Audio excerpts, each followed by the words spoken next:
നമസ്കാരം കൂട്ടുകാരെ. 2024 പുറത്തിറങ്ങിയ ജോജു ജോർജ് എഴുതി അഭിനയിച്ച് സംവിധാനം ചെയ്ത അതിഗംഭീര ചലച്ചിത്രം പണി തിയേറ്റർ റിലീസിൽ തന്നെ ഒരുപാട് അഭിപ്രായങ്ങൾ നേടിയിരുന്ന നല്ലൊരു ചലച്ചിത്രമായിരുന്നു പണി. സിനിമയുടെ വിശദമായ കഥ നമുക്കൊന്ന് കേട്ടുനോക്കിയാലോ? കഥയെ ആരംഭിക്കുന്നത് തന്നെ രണ്ട് ചെറുപ്പക്കാരെ പരിചയപ്പെടുത്തിക്കൊണ്ടാണ്. സിജൂട്ടൻ എന്ന് വിളിക്കപ്പെടുന്ന സിജു കേറ്റി, മറ്റൊരാൾ ഡോൺ എന്ന് വിളിക്കപ്പെടുന്ന ഡോൺ സെബാസ്റ്റ്യൻ. രണ്ടുപേരും തൃശൂർ നഗരത്തിൽ ഒരു മെക്കാനിക് ഷോപ്പിൽ മെക്കാനിക്കായി ജോലി നോക്കുകയായിരുന്നു.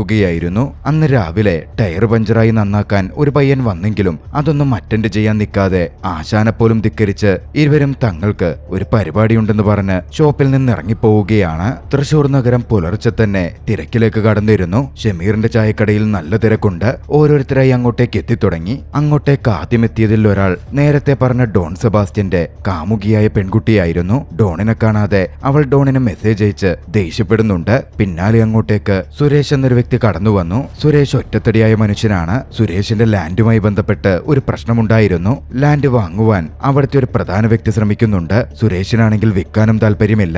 പിന്നാലെ ആ ഭാഗത്തേക്ക് കുരുവിള എന്ന വ്യക്തി കടന്നു വന്നു. കുരുവിള അവിടുത്തെ അത്യാവശ്യം അറിയപ്പെടുന്ന വലിയൊരു ബിസിനസ്സുകാരനാണ്. കൂട്ടത്തിൽ അവിടുത്തെ പ്രധാന ഗ്യാങ്സ്റ്റർ ലീഡറും ബിസിനസ്മാനും ഒക്കെയായ മംഗലത്തെ തറവാട്ടിലെ അംഗം ഗിരിയുടെ പാർട്ട്ണറും അളിയനും കൂടിയാണ് കക്ഷി. സുരേഷ് കുരുവിളയെ കണ്ടപ്പോ സ്ഥലത്തിന്റെ കാര്യം ഗിരിയുമായി ഒന്ന് സംസാരിക്കാമോ എന്ന് കുരുവിളയോട് ചോദിക്കുന്നുണ്ട്. ഞാൻ പറഞ്ഞേക്കാം എന്ന് പറഞ്ഞ് കുരുവിള അവിടെ നിന്ന് ഷോപ്പിലേക്ക് മാറി. മറുവശത്ത് സിറ്റി പോലീസ് കമ്മീഷണറുടെ കാര്യാലയത്തിൽ പോലീസുകാരുടെ ഒരു മീറ്റിംഗ് നടക്കുകയായിരുന്നു. കമ്മീഷണർ രഞ്ജിത്ത് അങ്ങോട്ടേക്ക് കടന്നു വന്നു. പുതിയ IPS ട്രെയിനിയായ കല്യാണി അവിടെ ജോയിൻ ചെയ്തിരുന്നു. കല്യാണി മംഗലത്ത് തറവാട്ടിൽ ഗിരിയുടെ കസിനാണ്. അതിന്റെ ഒരു പവറൊക്കെ ഉപയോഗിച്ചിട്ടായിരുന്നു അവിടെ തന്നെ അവൾക്ക് പോസ്റ്റിംഗ് കിട്ടിയതും. വൈകാതെ കമ്മീഷണർ കാര്യങ്ങൾ എല്ലാവരോടുമായി പറയാൻ തുടങ്ങി. കഴിഞ്ഞ ദിവസം കമ്മീഷണർക്ക് IG-യുമായി മീറ്റിംഗ് ഉണ്ടായിരുന്നു. മീറ്റിംഗിൽ വെച്ച് തൃശൂരിൽ വളർന്നു വരുന്ന ഗുണ്ടാ സെറ്റപ്പിനെ പറ്റിയും ഗ്യാങ്സ്റ്റർ ഇടപാടുകളെ പറ്റിയുമൊക്കെ പ്രധാന ഡിസ്കഷൻ സംഭവിച്ചു. പോലീസ് സപ്പോർട്ട് അടക്കം കൊണ്ടാണ് ഗ്യാങ്സ്റ്റേഴ്സ് പ്രവർത്തിച്ചുകൊണ്ടിരിക്കുന്നത്. കുറെ ടീനേജേഴ്സ് അടക്കം ഇതിലേക്ക് അട്രാക്ട് ചെയ്യപ്പെടുന്നുണ്ട്. അത് ഫ്യൂച്ചറിനെ നശിപ്പിക്കും. അതുകൊണ്ട് നടപടിയെടുക്കണം. ഇവിടെ ആരൊക്കെ ആക്റ്റീവായിട്ടുള്ളത് കമ്മീഷണർ തിരക്കി. അപ്പോഴായിരുന്നു വാറന്റ് ഡേവി എന്ന പേര് ഉയർന്നു വരുന്നത്. കുറെ ടീംസ് ഉണ്ടെന്നും പോലീസുകാരൻ പറയുന്നുണ്ട്. വാറന്റ് ഡേവിക്ക് ആ പേര് വരാൻ തന്നെ ഒരു കാരണമുണ്ട്. അത്രയധികം വാറന്റുകൾ അയാളുടെ പേരിൽ ഇഷ്യൂ ചെയ്യപ്പെട്ടിരുന്നു. പക്ഷേ കൂട്ടത്തിൽ മറ്റൊരു പോലീസുകാരൻ വാറന്റ് ഡേവി പ്രശ്നക്കാരനല്ല എന്ന് സാക്ഷ്യപ്പെടുത്തി. പക്ഷേ ഇന്റലിജൻസ് റിപ്പോർട്ടുണ്ടെന്നും വാറന്റ് ഡേവി പല കേസുകളിലും ഇടപെടാറുണ്ട്. വാറന്റ് ഡേവിക്ക് 400ഓളം കയ്യാളുകളുണ്ട് എന്നൊരു പോലീസുകാരൻ പറയുന്നുണ്ടായിരുന്നു. ഇതേ സമയം മറുവശത്ത് സിജുവും ഡോണും നഗരത്തിലെ തിരക്കുള്ള ഒരു ഭാഗത്ത് കയ്യിൽ ഒരു കുപ്പി വെള്ളവും മറ്റുമായി വന്ന് ആരെയോ കാത്തു നിൽക്കുകയായിരുന്നു. ഡോൺ കയ്യിൽ ഒരു ഗ്ലൗസ് ഒക്കെ ഇട്ടിട്ടുണ്ട്. അപ്പോഴായിരുന്നു സുരേഷ് എതിരെ നടന്നു വന്നത്. കാത്തുനിന്ന പോലെ ഡോൺ സുരേഷിനെ തടഞ്ഞു നിർത്തി. ജോഷിയേട്ടനുമായുള്ള ലാൻഡ് ഡീല് അങ്ങ് റെഡിയാക്കിയേരെ എന്ന മട്ടിൽ സംസാരിച്ചു. സുരേഷ് അതിനെതിരെ തട്ടിക്കയറിയതും സിജു നിവർത്തിപ്പിടിച്ച കുടയുടെ മറവിൽ വെച്ച് ഡോൺ സുരേഷിനെ വകവരുത്തുകയാണ്. പിന്നാലെ അയാളുടെ ശരീരം വലിച്ചഴിച്ച് വർക്ക് ചെയ്യാതെ അവിടെ ഉണ്ടായിരുന്ന ATMന്റെ ഉള്ളിലേക്കും കൊണ്ടുചെന്നിട്ടു. ഇതേ സമയം അതേ നഗരത്തിൽ തന്റെ ഭാര്യ ഗൗരിക്കൊപ്പം ഗിരി യാത്ര ചെയ്തുകൊണ്ടിരിക്കുകയായിരുന്നു.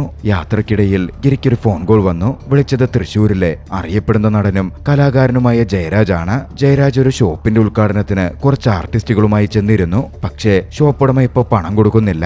ആകെ ഒരു പ്രശ്നം. ഗിരിയോട് വിളിച്ച സഹായം ചോദിച്ചിരിക്കുകയാണ് ജയരാജ്. താൻ അങ്ങോട്ടേക്ക് ഇപ്പോ എത്താം എന്ന് പറഞ്ഞ ഗിരി കാർ അങ്ങോട്ടേക്ക് തിരിച്ചുവിട്ടു. ഉദ്ഘാടന ഷോപ്പിന്റെ മുമ്പിലെത്തിയതും കാറിൽ നിന്ന് ഒരു കെട്ട് പണവുമായി ഗിരി പുറത്തേക്കിറങ്ങി. ഗിരിയെ അറിയുന്നവർക്കൊക്കെ ഗിരിയോട് വലിയ ബഹുമാനവും ഭയവും അടക്കം ഉണ്ടായിരുന്നു. പണക്കെട്ടുമായി ഗിരി ജയരാജിനടുത്തെത്തി. ജയരാജിന് പണം കൊടുത്തു. പക്ഷെ അത് വേണ്ട, ഇവിടുന്ന് മേടിച്ചു തന്നാ മതി എന്നായി ജയരാജ്. അതൊന്നും കുഴപ്പമില്ലെന്ന് പറഞ്ഞ് ജയരാജിന്റെ കയ്യിൽ പണമേൽപ്പിച്ച ഗിരി ജയരാജിനെയും കൂട്ടി അവിടെ നിന്നിറങ്ങാൻ തുടങ്ങി. പോകുന്നതിന് മുമ്പ് അതിന്റെ ഓണറായിട്ടിരുന്ന വ്യക്തിയുടെ അടുത്ത് വൈകുന്നേരം കടയെടുക്കുന്നതിന് മുമ്പ് പണം മുഴുവൻ ഇട്ടേക്കണം എന്ന് ഭീഷണി സ്വരത്തിൽ അയാളോട് ഗിരി പറയുകയും ചെയ്തു. ഗിരിക്കെതിരെ ചോദ്യം ചെയ്യാൻ അയാൾ ഒരുങ്ങിയതും ഗിരി അയാളെ തല്ലി.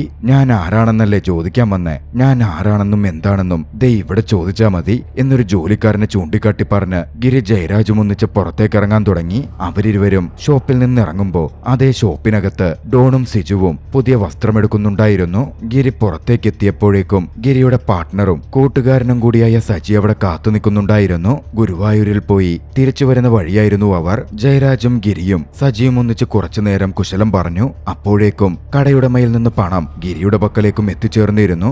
അവരവിടെ നിന്ന് പുറപ്പെടുമ്പോഴേക്കും സിജുവും ഡോണും വസ്ത്രമൊക്കെ മാറ്റി പുറത്തേക്ക് ഇറങ്ങിയിരുന്നു. ഇരുവരും നടന്നു പോകുമ്പോഴേക്കും ഡോണിന്റെ കാമുകി വന്ന് അവന്റെ ദേഹത്തടിച്ചു. താൻ തൃശൂർ റൗണ്ടിൽ എത്തിയിട്ടില്ല എന്ന എന്നവളോട് കള്ളം പറഞ്ഞു നിൽക്കുകയായിരുന്നു ഡോണിനെ അവിടെ കണ്ടപ്പോ അവൾ ഡോണിനോട് ദേഷ്യപ്പെട്ടു. അവളോട് കൊഞ്ചി പറഞ്ഞ് അവളെ സമാധാനിപ്പിക്കാനൊക്കെ ഡോൺ നോക്കിയെങ്കിലും അവൾ അടങ്ങുന്നുണ്ടായിരുന്നില്ല.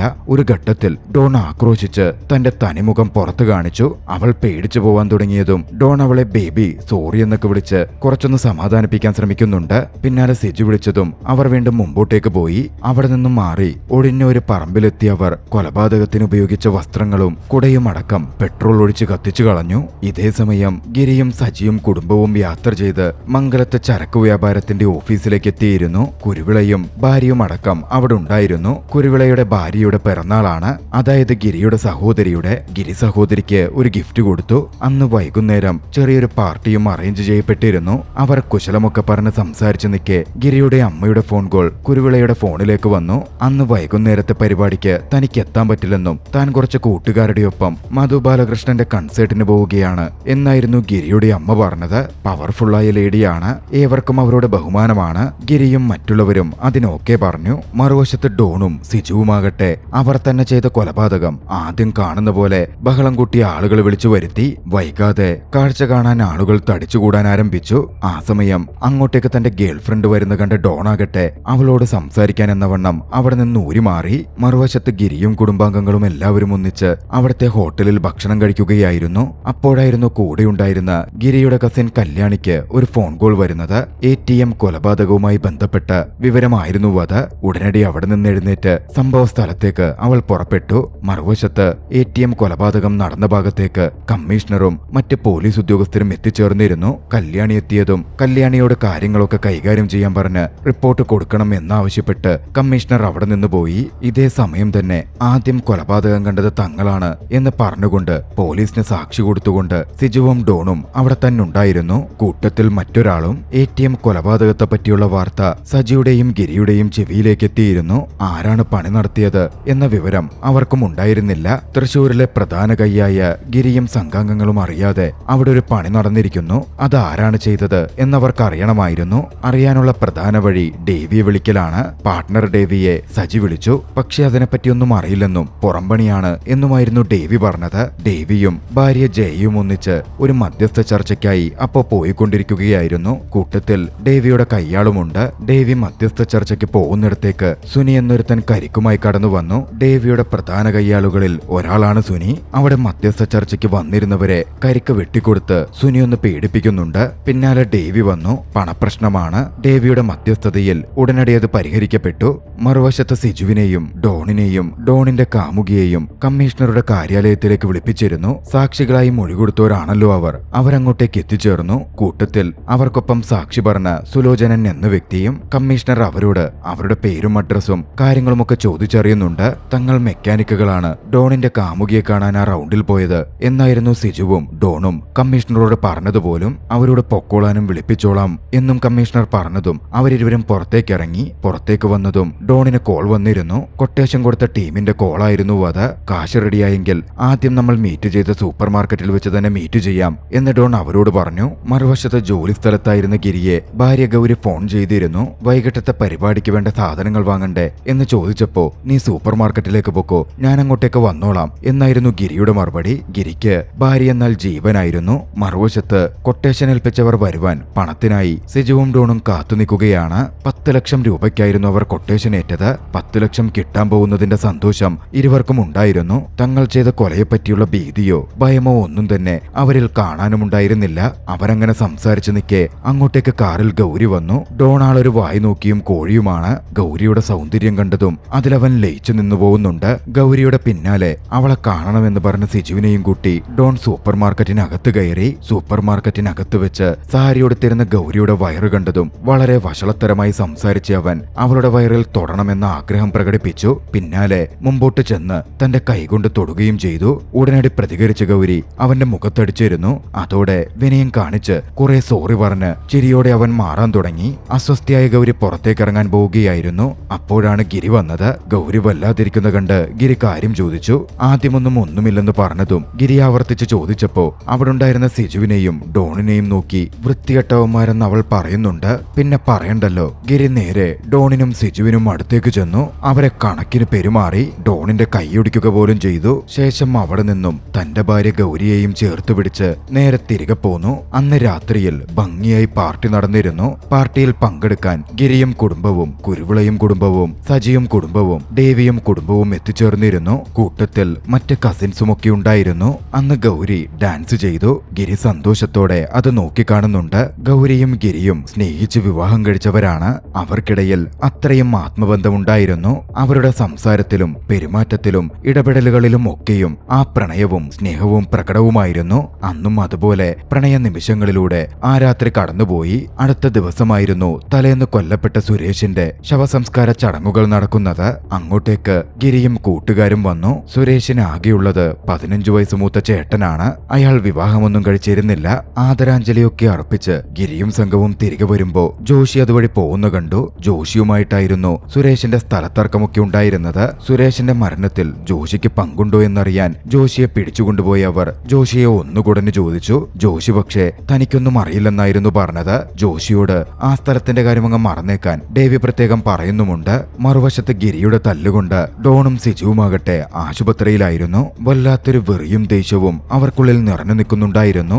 ആശുപത്രിയിൽ അവരെ കാണാൻ രണ്ടുപേർ വന്നു. സുരേഷിന്റെ ചേട്ടന്റെ മക്കൾ. അവരിരുവരുമായിരുന്നു സുരേഷിനെ കൊല്ലുവാൻ അവർക്ക് കൊട്ടേഷൻ കൊടുത്തത്. സുരേഷ് മരിച്ചാൽ 2 ഏക്കറോളം വരുന്ന ലാൻഡ് സുരേഷിന്റെ ചേട്ടന്റെ പേരിലാവും. പിന്നാലെ ചേട്ടന്റെ മക്കളായ അവരുടെ പേരിലേക്കും അത് എത്തിച്ചേരുമായിരുന്നു. കോടികളുടെ മുതലാണ്. പണത്തിന് വേണ്ടിയുള്ള കൊലപാതകം, ഗൂഢാലോചന. പണം കിട്ടിയെങ്കിലും ഗിരിയുടെ കയ്യിൽ നിന്ന് തല്ലേറ്റ കാര്യം ഇരുവരെയും ഭ്രാന്തമായി ബാധിച്ചിരുന്നു. ഗിരിക്ക് തിരിച്ചൊരു പണി കൊടുക്കണം എന്ന് തന്നെ അവർ ആലോചിക്കാൻ തുടങ്ങി. വൈകാതെ ഗിരിയുടെ വീടിന്റെ പരിസരവും മറ്റും അവർ നിരീക്ഷിച്ചു. ഗിരി വീട്ടിലില്ലാത്ത ഒരു ദിവസം അവർ ഗിരിയുടെ വീട്ടിലേക്ക് അതിക്രമിച്ചു കയറി. വേലക്കാരിയെ ബാൽക്കണിയോട് ചേർന്നുള്ള മുറിയിൽ പൂട്ടിയിട്ട് അവർ താഴേക്കിറങ്ങി ചെന്നു. ഗിരിയുടെ ഭാര്യ ഗൗരി മാത്രമായിരുന്നു അവിടെ ഉണ്ടായിരുന്നത്. ഗൗരിയെ വളരെ ക്രൂരമായി അവർ ഉപദ്രവിച്ചു, പീഡനത്തിനിരയാക്കി. ഡോൺ പീഡിപ്പിച്ചപ്പോ സിജു അതെല്ലാം വീഡിയോ ആയി പകർത്തി. വിവരമറിഞ്ഞ ഗിരി ആകെ തകർന്നു പോയിരുന്നു. ദൂരെ ബിസിനസ് ആവശ്യത്തിന് പോയിരുന്ന അയാൾ വേഗത്തിൽ കാർ ഓടിച്ച് തിരികെ എത്തി. അപ്പോഴേക്കും ഗിരിയുടെ സുഹൃത്തുക്കളും മറ്റും വിവരമറിഞ്ഞ് അങ്ങോട്ടേക്ക് എത്തിച്ചേർന്നിരുന്നു. ഗൗരി ആകട്ടെ ആകെ തളർന്നു കിടക്കുകയായിരുന്നു. തന്റെ മുറിയിൽ കയറി ഗിരി പൊട്ടിക്കരഞ്ഞു. വൈകാതെ ഗിരിയുടെ അമ്മയും അങ്ങോട്ടേക്ക് എത്തിച്ചേർന്നിരുന്നു. മരുമകളുടെ അടുത്തേക്കെത്തിയ ഗിരിയുടെ അമ്മ അവളോട് സംസാരിച്ചു. എന്റെ മോള് പേടിച്ചുപോയോ? എന്തിനാ പേടിക്കുന്നേ? നമ്മുടെ അനുവാദമില്ലാതെ ആരെങ്കിലും നമ്മുടെ ശരീരത്തിൽ തൊട്ട നമ്മളെ പെണ്ണുങ്ങൾക്ക് അത് സഹിക്കാൻ കുറച്ച് പാടാ. ശരിക്കും ഇതും ഒരു ആക്സിഡന്റ് അല്ലേ? കാറും ബസ്സും ഒക്കെ ഇടിക്കില്ലേ? ചിലപ്പോ കയ്യും കാലും ഒക്കെ ഒടിയും. അതുപോലെ അങ്ങ് മോള് കരുതിയാ മതി. ആരോ പറഞ്ഞ പോലെ ഒരു കുളി കഴിഞ്ഞ ഒക്കെ അങ്ങ് മറന്നേക്കണം. അല്ലാതെ ജീവിതകാലം മുഴുവൻ ഇതുകൊണ്ട് നടക്കരുത്. അപ്പോഴേക്കും ഗിരി അങ്ങോട്ടേക്ക് വന്നിരുന്നു. അമ്മ എഴുന്നേറ്റ് ഗിരിക്കടുത്തേക്ക് ചെന്നു. ഗൗരി എത്താൻ 2 ദിവസം തന്റെ അടുത്തേക്ക് കൊണ്ടുപോവുകയാണ് എന്നമ്മ ഗിരിയോട് പറഞ്ഞു. കൂട്ടത്തിൽ ഇത് മനസ്സിൽ കൊണ്ട് നടക്കരുതെന്നും അവന്മാരെ നിന്റെ കയ്യിൽ കിട്ടുമെന്നും കിട്ടിയ ചതച്ചേക്കണം എന്നും അമ്മ പ്രത്യേകം പറയുന്നുണ്ട്. എല്ലാവരും മുറിയിൽ നിന്ന് ഇറങ്ങിക്കൊടുത്തു. ഗിരിയും ഗൗരിയും മാത്രമായി. ഗിരി ചെന്ന് ഗൗരിയെ കെട്ടിപ്പിടിച്ചു. ഞാൻ ഓക്കെ ആയിക്കോളും എന്ന് ഗൗരി പറഞ്ഞു. മനസ്സിൽ കൊണ്ട് നടക്കണ്ട എന്നും ഗൗരി ഓർമ്മിപ്പിച്ചു. പക്ഷേ ഗിരി ചിലതൊക്കെ തീരുമാനിച്ചിരുന്നു. ഗിരിയുടെ മുഖം കോപത്താൽ പൊതിഞ്ഞിരുന്നു. അടുത്ത ദിവസം തന്നെ ഗിരി തന്റെ പാർട്ട്നേഴ്സും ഒന്നിച്ച് ആരാണിത് പ്രവർത്തിച്ചത് എന്നറിയാനുള്ള ശ്രമം ആരംഭിച്ചു. വീടിന്റെ CCTV ദൃശ്യങ്ങൾ അടക്കമെടുത്ത് അവർ കാര്യങ്ങൾ മുമ്പോട്ടേക്ക് നീക്കി. അപ്പോഴേക്കും വിവരമറിഞ്ഞ് കല്യാണി എത്തിച്ചേർന്നിരുന്നു. പോലീസിനെ ഇതുമായി ബന്ധപ്പെടുത്തണോ എന്ന് കല്യാണി ചോദിച്ചെങ്കിലും ഗിരിയും കൂട്ടുകാരും അതിന് സമ്മതിച്ചില്ല. ഇത് തങ്ങൾ കൈകാര്യം ചെയ്തോളാം എന്ന് പറഞ്ഞു. CCTV ദൃശ്യങ്ങളിൽ നിന്ന് തന്നെ ഡോണും സിജോയുമാണിത് പ്രവർത്തിച്ചത് എന്ന് ഗിരിയും സംഘവും മനസ്സിലാക്കിയിരുന്നു. ദേവിയുടെ സഹായത്തോടെ അവരെല്ലാവരും ചേർന്ന് അവരെ തിരയാൻ തുടങ്ങി. അവരുടെ ഈ തിരച്ചിൽ വിവരം കമ്മീഷണറുടെ ചെവിയിലും എത്തി. കമ്മീഷണർ ഉദ്യോഗസ്ഥരെ വിളിച്ച കാര്യം തിരക്കി. ആ സമയത്താണ് ഗിരിയെയും സംഘത്തെയും പറ്റിയുള്ള കൂടുതൽ വിവരങ്ങൾ വെളിപ്പെടുന്നത്. ഗിരി, ദേവി, സജി, കുരുവിള ഇവരൊന്നും ചില്ലറക്കാശിന് ഗുണ്ടായുസം ചെയ്യുന്നവരല്ല. ഇവർക്കൊക്കെ റെന്റിനത്തിൽ തന്നെ മാസം 25 ലക്ഷത്തോളം രൂപ വരുമാനമുണ്ട്. ഇതുകൂടാതെ ബിസിനസ് വേറെയും. ഇവരെല്ലാവരും കേരളവർമ്മ കോളേജിൽ ഒന്നിച്ച് പഠിച്ചവരായിരുന്നു. ഗിരിയും സജിയും കസിൻസ് ആണ്. കുരുവിളയും ദേവിയും കോട്ടയത്തുകാരായിരുന്നു. ഇവിടെ പഠിക്കാനെത്തിയവർ. അവർ പിന്നീട് തിരിച്ചുപോയില്ല. ദേവി തന്റെ ക്ലാസ്മേറ്റ് കൂടിയായിരുന്ന ജയയെ വിവാഹം കഴിച്ചു. കുരുവിള ഗിരിയുടെ സഹോദരിയെയും. അതോടെ അവരെല്ലാവരും ഒരു കുടുംബമായി. അവരായിട്ട് ഒരു പ്രശ്നത്തിനും പോവാറില്ല. പക്ഷേ ഇങ്ങോട്ടേക്കൊരു പ്രശ്നം വന്നു കയറിയാൽ ഒട്ടും വിട്ടുകൊടുക്കാറുമില്ല. മറ്റൊരു പോലീസുകാരൻ പറഞ്ഞു, വലിയ അഹങ്കാരികളാ സാറേ, പോലീസിനെ ഒന്നും ഒരു ഭയവുമില്ല. വേറൊരു പോലീസുകാരന്റെ അഭിപ്രായം എത്തി. അവർക്ക് ഭയങ്കര ഇൻഫ്ലുവൻസും മറ്റുമുണ്ട്. ഇപ്പോഴേ അവരുടെ രീതിയിൽ അവർ കാര്യങ്ങൾ മുമ്പോട്ട് കൊണ്ടുപോയിരിക്കും. അന്വേഷണത്തിൽ ദേവിയുടെ പക്കലേക്ക് 2 ആളുകൾ കൂടി കടന്നു വന്നു. ഒന്ന് അവർ ജോലി നോക്കിയിരുന്ന വർക്ക്ഷോപ്പിലെ ആശ.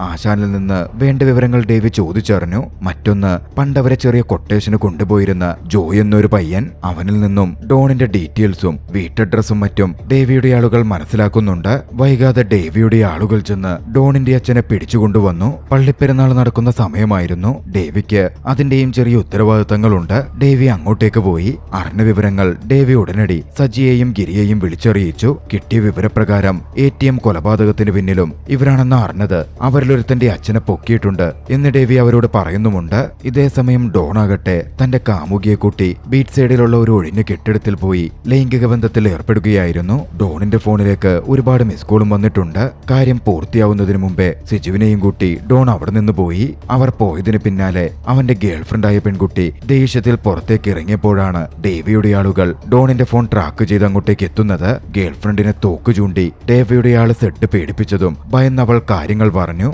സെഡും ആളുകളും അവളെയും കൂടെ കൂട്ടിക്കൊണ്ടുപോയി. സമയം സന്ധ്യയായിരുന്നു. പഴയ സിമ്മും മറ്റും ഉപേക്ഷിച്ച് അവർ പുതിയൊരു നമ്പർ എടുത്തിരുന്നു. അതുപയോഗിച്ച് ഡോൺ തന്റെ അച്ഛന് കോൾ ചെയ്തു. പക്ഷേ കോൾ എത്തിയത് ഡേവിക്കും ആളുകൾക്കും അടുത്തേക്കായിരുന്നു. ഫോൺ ലൗഡ് സ്പീക്കറിലിട്ട ഡേവി ഡോണിന്റെ അച്ഛനെ തല്ലി ഡോണിന്റെ അച്ഛനെ കൊണ്ട് തന്നെ ഡോണിനോട് സംസാരിപ്പിച്ചു. തന്റെ അച്ഛൻ അവരുടെ കസ്റ്റഡിയിലാണ്, അച്ഛനെ അവർ ഉപദ്രവിക്കുകയാണ് എന്ന് ഡോൺ മനസ്സിലാക്കിയിരുന്നു. ഡോണിന് രോഷം ആളിക്കത്തുന്നുണ്ട്. ഡേവി ഫോൺ എടുത്ത് നീയും നിന്റെ കൂടെയുള്ളവനും ഇവിടെ എത്തിയില്ലെങ്കിൽ നിങ്ങളുടെ കുടുംബത്തെ തന്നെ ഇല്ലാതാക്കും എന്ന് പറഞ്ഞ് അവനെ ഭീഷണിപ്പെടുത്തി. നീയൊക്കെ എവിടെ പോയി ഒളിച്ചാലും പൊക്കുമെന്നും ഡേവി പറയുന്നുണ്ട്. ഫോൺ കട്ട് ചെയ്തതും ഡോൺ പറഞ്ഞു, പണി പാളിയെന്നാ തോന്നുന്നേ, ഒന്നുകിൽ മുങ്ങണം, അല്ലെങ്കിൽ പിടികൊടുക്കണം, അല്ലെങ്കിൽ സിജു ഒന്നുകൂടി ചോദിച്ചു, അല്ലെങ്കിൽ എന്താ എന്ന് ഡോൺ ചോദിച്ചപ്പോ വായെന്ന് പറഞ്ഞ് എന്തോ തീരുമാനിച്ചുറപ്പിച്ച പോലെ സിജു അവനുമായി മുമ്പോട്ട് പോവുകയായിരുന്നു. അന്ന് രാത്രിയിൽ പള്ളിപ്പെരുന്നാൾ ആഘോഷങ്ങൾ നടന്നു. ഇതിനിടയിൽ ഡേവിയുടെ ഭാര്യ ഗൗരിയെ കാണാൻ ഗൗരിക്കടുത്തേക്ക് പോയിരുന്നു. ആഘോഷങ്ങളൊക്കെ കഴിഞ്ഞ് ഡേവി മദ്യപിച്ച ശേഷം ഉറങ്ങുകയായിരുന്നു. ആ സമയത്താണ് അത് സംഭവിച്ചത്. ഡേവിയുടെ വീട്ടിലേക്ക് ഡോണും സിജുവും കടന്നു കയറിയിരുന്നു. ഒച്ചയുണ്ടാക്കാതെ വിലങ്ങുകളൊക്കെ ഉപയോഗിച്ച് ഡേവി അവർ ബന്ദിയാക്കി. ശേഷം ഡേവിയുടെ മുഖത്തടിച്ചായിരുന്നു ഡോൺ ഡേവിയെ എഴുന്നേൽപ്പിച്ചത്.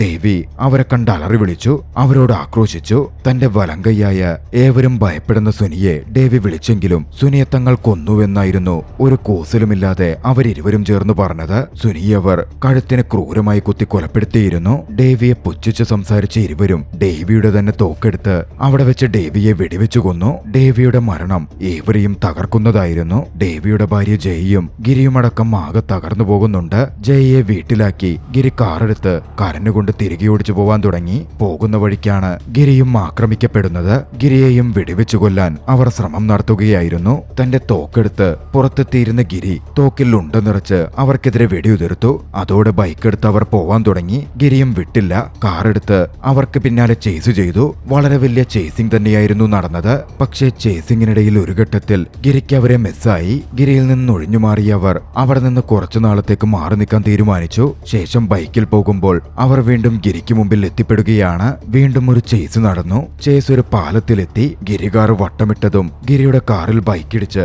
ഇരുവരും തെറിച്ച് പുഴയിലേക്ക് വീഴുകയാണ്. ഗിരി പുറത്തേക്കിറങ്ങി. സിജുവിന്റെ ഫോൺ അവിടെ വീണ് കിടന്നിരുന്നു. ഗിരി അതെടുത്ത് കയ്യിൽ പിടിച്ചു. ഗൗരിയുടെ വീഡിയോ ഉള്ള അതേ ഫോൺ. ട്രീറ്റ്മെന്റിനായി ഗിരി അടുത്തുള്ള ക്ലിനിക്കിലെത്തി. സിജുവും കുരുവിളയും അങ്ങോട്ടേക്ക് എത്തിയിരുന്നു. ഡേവിയുടെ മരണം ഗുണ്ടാ നേതാവിന്റെ മരണമെന്ന മട്ടിൽ പല ന്യൂസ് ചാനലുകളും ആളുകളും ആഘോഷിക്കുന്നുണ്ടായിരുന്നു. കുരുവിളയ്ക്കും മറ്റും അത് കണ്ട് സഹിക്കുന്നുണ്ടായിരുന്നില്ല. ഡേവിയുടെ ശവസംസ്കാര ചടങ്ങുകൾ കഴിഞ്ഞു. നാളുകൾ മുന്നോട്ടോടാൻ തുടങ്ങി. കാര്യങ്ങൾ പതിയെ പതിയെ ഓക്കെയായി തുടങ്ങിയിരുന്നു. അന്ന് പുഴയിൽ വീണ ഡോണിനെയും സിജോയെയും പറ്റി ആർക്കും ഒരു വിവരവും ലഭിച്ചില്ല. തിരഞ്ഞിട്ട് ബോഡിയും ലഭിച്ചിരുന്നില്ല. ഇതിനിടയിൽ കുടുംബത്തിൽ ഒരു പെൺകുട്ടിയുടെ കല്യാണവുമായിരുന്നു. ഏവരും ചെറുക്കനെയും മറ്റും മീറ്റ് ചെയ്തു. ആ സമയത്തേക്ക് ATM കൊലപാതകത്തിന്റെ പിന്നിലെ ഗൂഢാലോചനയും പോലീസ് പുറത്തു കൊണ്ടുവന്നിരുന്നു. സുരേഷിന്റെ ചേട്ടന്റെ മക്കളെ പോലീസ് അറസ്റ്റ് ചെയ്തു. കാര്യങ്ങൾ ഇങ്ങനെയൊക്കെയാണെങ്കിലും സിജുവിനെയും ഡോണിനെയും കുരുവിളയും മറ്റും അന്വേഷിക്കുന്നുണ്ടായിരുന്നു. ഡോൺ വീട്ടിൽ വന്നാൽ അറിയിക്കാൻ ഡോണിന്റെ വീടിന്റെ അയൽവക്കത്തുള്ളവർക്ക് കുരുവിള ചെന്ന് കണ്ട് ഇടയ്ക്ക് പണം കൊടുക്കുകയും മറ്റും ചെയ്തിരുന്നു. അങ്ങനെ ഒരു ദിവസം കുരുവിള ആ വീട്ടിൽ ചെന്നു. അവരോട് കാര്യങ്ങൾ സംസാരിച്ച് പണം കൈമാറി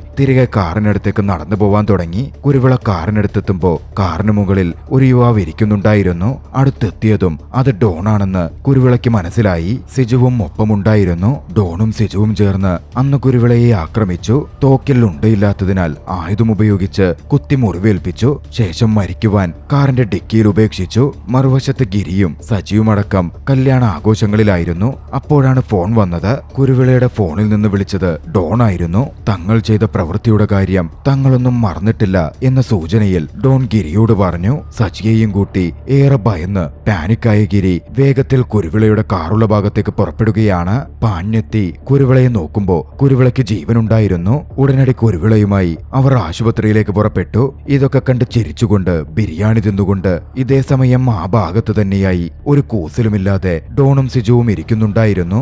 ആശുപത്രിയിൽ അഡ്മിറ്റ് ചെയ്ത കുരുവിള സുഖപ്പെട്ടു വന്നു. പോലീസ് ഗിരിയെയും സജിയെയും കാണാനെത്തിയിരുന്നു. നിയമം കയ്യിലെടുക്കരുതെന്നും മുഴുവൻ പോലീസും അവരെ അന്വേഷിക്കുന്നുണ്ട് എന്നും പോലീസുകാർ അവരെ അറിയിച്ചു. പക്ഷേ അവരെ വെറുതെ വിടാൻ ഗിരിയും സജിയും തീരുമാനിച്ചിരുന്നില്ല. ആരവരെ പിടിച്ചാലും ഞങ്ങൾ അവരെ തീർത്തു കളയും എന്ന് തന്നെ സജി പോലീസുകാരോട് പറഞ്ഞു. ആശുപത്രിയിൽ നിന്നും ഗിരി വീട്ടിലേക്ക് പോയി. വീട്ടിലെത്തി കുളിക്കാൻ കയറി. ആശുപത്രിയിൽ അപ്പോഴും ഗിരിയുടെ അമ്മയുണ്ടായിരുന്നു. ഐസിയുവിന് മുമ്പിൽ കുടുംബത്തിനൊപ്പം ഇരിക്കുകയായിരുന്നു അവർ. കുറച്ച് കഴിഞ്ഞതും റൂമിലേക്ക് പോയാലോ എന്ന് ഗിരിയുടെ അമ്മ ചിന്തിച്ചു. എഴുന്നേറ്റ് ലിഫ്റ്റിൽ ഒറ്റയ്ക്ക് അവർ റൂമിലേക്ക് പുറപ്പെടുകയാണ്. ലിഫ്റ്റിൽ മറ്റാളുകളും ഉണ്ടായിരുന്നു. ബാക്കിയുള്ളവരൊക്കെ ഇറങ്ങി. ഒടുവിൽ പർദ്ദ ധരിച്ച രണ്ടുപേർ മാത്രം അവശേഷിച്ചു. ഡോർ അടഞ്ഞതും അവർ തങ്ങളുടെ തനിരൂപം വെളിപ്പെടുത്തി. അത് ഡോണും സിജോയുമായിരുന്നു. ആ ലിഫ്റ്റിനകത്ത് വെച്ച് അവരിരുവരും ചേർന്ന് ഗിരിയുടെ അമ്മയെ ആക്രമിക്കുകയാണ്. ശേഷം ഒന്നും അറിയാത്ത പോലെ പിടിക്കപ്പെടാതെ പർദ്ദ തന്നെ ധരിച്ച് അവർ പുറത്തു കടന്നിരുന്നു. വിവരമറിഞ്ഞ് ഗിരി വീട്ടിൽ നിന്ന് വളരെ വേഗത്തിൽ ഹോസ്പിറ്റലിലേക്ക് പാഞ്ഞു വന്നു. ഹോസ്പിറ്റലിലായതുകൊണ്ട് തന്നെ ജീവൻ നഷ്ടപ്പെടാതെ അമ്മയെ രക്ഷപ്പെടുത്തിയെടുക്കാൻ സാധിച്ചിരുന്നു. നടന്ന സംഭവങ്ങൾ അത്രയുമായതും ഗിരി കോപം കൊണ്ട് വിറച്ചിരുന്നു.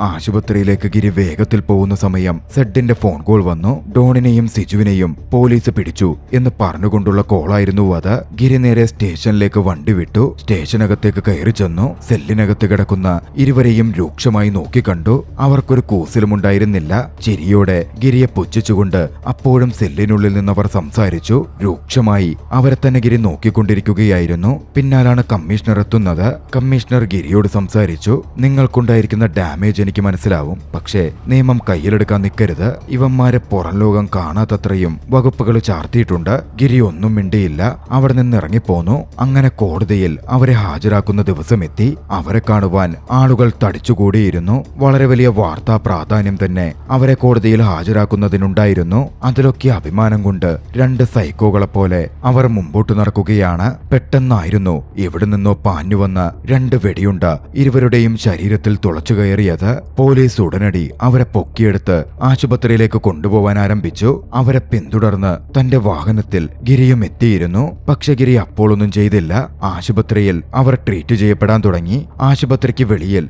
തന്റെ ആൾക്കൂട്ടം ഉപയോഗിച്ച് ഗിരി ഒരു സമയത്തൊരു കലാപമുണ്ടാക്കി. പോലീസ് ശ്രദ്ധയും മറ്റും അങ്ങോട്ടേക്ക് തിരിഞ്ഞപ്പോ ആ തക്കത്തിൽ ആശുപത്രിയിൽ നിന്നും ഗിരി അവരെ പൊക്കിയിരുന്നു. പോലീസ് എല്ലായിടത്തും അവരെ അന്വേഷിക്കാൻ ആരംഭിച്ചു. ഗിരിയും സംഘവും അവരെ കൊണ്ടുപോയത് ജൈവ പ്ലാസ്റ്റിക് സംരക്ഷണ പ്ലാന്റിലേക്കായിരുന്നു. അവരെ അവിടുത്തെ മുറിയിൽ പൂട്ടിയിട്ടിരുന്നു. അങ്ങോട്ടേക്ക് കടന്നു ചെന്ന ഗിരി അവരെ ക്രൂരമായി മർദ്ദിച്ചു. അവരോടൊരു ദയയും കാട്ടിയില്ല. അത്രമേൽ ക്രൂരമായ, അത്രമേൽ വേദനിക്കുന്ന മർദ്ദനം. ഒടുവിൽ ഗിരി അവരെ കെട്ടിത്തൂക്കി. അപ്പോഴും വേദനിക്കുന്നില്ലെന്ന മട്ടിൽ ഗിരിയെ വേദനിപ്പിക്കുന്ന തരം സംസാരം അവർ തുടരുകയായിരുന്നു. പൂർണ്ണ സൈക്കോകളെ പോലെ. അധികം വൈകിയില്ല. ഇരുവരുടെയും ശരീരം ബോംബ് വെച്ചെന്ന പോലെ പൊട്ടിത്തെറിപ്പിച്ച് ഗിരി അവരെ വകവരുത്തി. ആ കാഴ്ച നേരിൽ കാണുവാൻ ദേവിയുടെ ഭാര്യ ജയയും സജിയും അവിടെ തന്നെ ഉണ്ടായിരുന്നു. കാര്യങ്ങൾ കഴിഞ്ഞതും ബാക്കി കാര്യങ്ങൾ തന്റെ ആളുകളെ ഏൽപ്പിച്ച് ഗിരി തന്റെ കൂട്ടുകാരുമായി പള്ളിപ്പെരുന്നാളിനുള്ളിലൂടെ പോലീസ് എത്തിപ്പെടില്ല എന്നുറപ്പുവരുത്തിക്കൊണ്ട് മുമ്പോട്ട് യാത്ര ചെയ്തു. ആ ദൃശ്യങ്ങളോടെ പണി എന്ന ചലച്ചിത്രം അവസാനിക്കുകയാണ്. രസകരമായ ഈ മലയാളം ചലച്ചിത്രം സോണി ലിവിൽ നിലവിൽ സ്ട്രീം ചെയ്യുന്നുണ്ട്. കാണാൻ താല്പര്യപ്പെടുന്നവർ അവിടെ നിന്നും കാണുമല്ലോ. കഥ നിങ്ങൾക്കിഷ്ടമായെങ്കിൽ വീഡിയോ ലൈക്ക് ചെയ്യുക. അഭിപ്രായങ്ങളും നിർദ്ദേശങ്ങളും കമന്റുകളിൽ രേഖപ്പെടുത്തുക. കഴിയുമെങ്കിൽ ചാനൽ സബ്സ്ക്രൈബ് ചെയ്തും കൂട്ടുകാർക്ക് ഷെയർ ചെയ്തു കൊടുത്തും ഞങ്ങളെ സപ്പോർട്ട് ചെയ്യുക. അടുത്ത എപ്പിസോഡിൽ മറ്റൊരു മികച്ച ചലച്ചിത്രവുമായി നമുക്ക് കണ്ടുമുട്ടാം. അതുവരെ ബൈ.